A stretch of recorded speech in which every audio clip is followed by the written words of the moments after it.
বন্ধুরা, এখন বাজে সন্ধ্যা 6:30। আমি চলে আসছি রান্নাঘরে টিফিন বানাতে। টিফিনে বানাবো ব্ল্যাক কফি লেবু দিয়ে,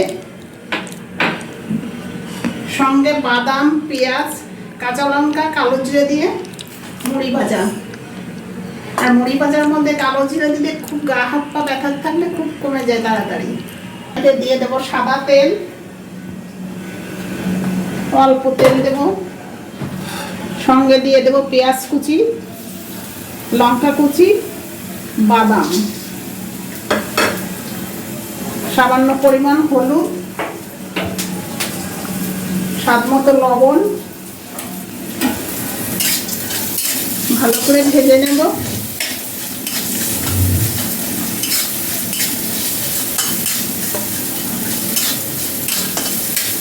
ভাজা হয়ে গিয়েছে, দিয়ে দেবো কালো জিরে,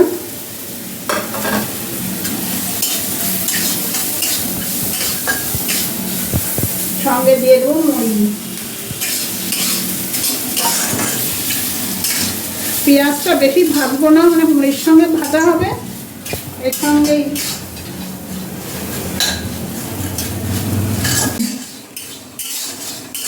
মুড়ি ভাজা হয়ে গিয়েছে, এবার নামিয়ে দেবো। একটা সাইডে বসিয়ে দিয়েছি ব্ল্যাক কফি।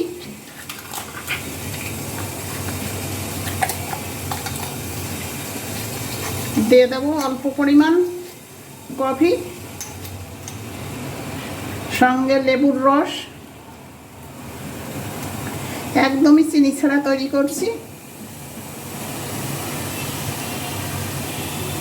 বিকালে টিফিনে এরকম এক কাপ ব্ল্যাক কফি আর মুড়ি ভাজা থাকলে খুবই সুন্দর হয়।